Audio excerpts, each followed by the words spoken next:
Wherever you go, whatever you do, throw a little at it. Omax, Vest and Briefs.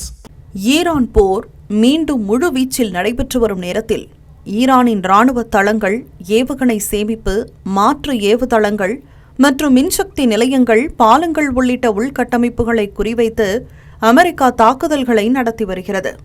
பதிலுக்கு வளைகுடா நாடுகளில் உள்ள அமெரிக்க இராணுவ தளங்கள் மற்றும் எரிசக்தி உற்பத்தி மற்றும் சேமிப்பு தளங்களை ஈரான் தாக்கி வருகிறது.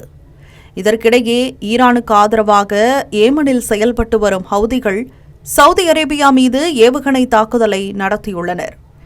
ஏற்கனவே சவுதியுடன் பரஸ்பர பாதுகாப்பு ஒப்பந்தத்தில் கையெழுத்திட்டுள்ள பாகிஸ்தான் வேறு வழியில்லாமல் ஈரானுக்கு எதிராக சவுதிக்கு ஆதரவாக களமிறங்க வேண்டிய நிலையில் உள்ளது.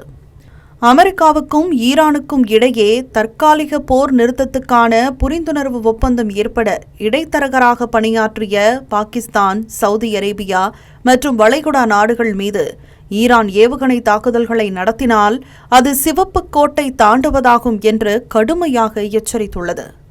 பரஸ்பர பாதுகாப்பு ஒப்பந்தத்தின் அடிப்படையில் சவுதி அரேபியாவுக்கு எதிரான எந்த ஒரு ஆக்கிரமிப்பும் தாக்குதலும் தனக்கு எதிரானதாக கருதி, அதாவது ஒருவர் மீதான ஆக்கிரமிப்பு இருவர் மீதான தாக்குதல் என்ற அடிப்படையில் பாகிஸ்தான் இந்த எச்சரிக்கையை விடுத்துள்ளது.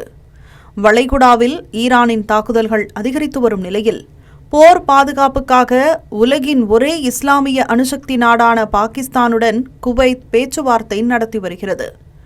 ஆயிரக்கணக்கான பாகிஸ்தான் துருப்புகள், போர் விமானங்கள் மற்றும் வான் பாதுகாப்பு அமைப்புகளை நிலைநிறுத்துவது உட்பட வலிமையான படைபலத்தை பாகிஸ்தானிடம் குவைத் கேட்டுக்கொண்டுள்ளதாக கூறப்படுகிறது.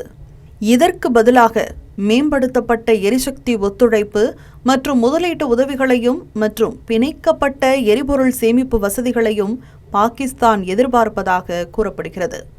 பேச்சுவார்த்தைகள் ஆரம்ப கட்டத்தில் இருப்பதால் இந்த நேரத்தில் குவைத் எல்லையில் துருப்புகளை நிலைநிறுத்துவது குறித்து இன்னும் பரிசீலிக்கவில்லை என்று பாகிஸ்தான் பாதுகாப்பு அதிகாரிகள் தெளிவுபடுத்தியுள்ளனர்.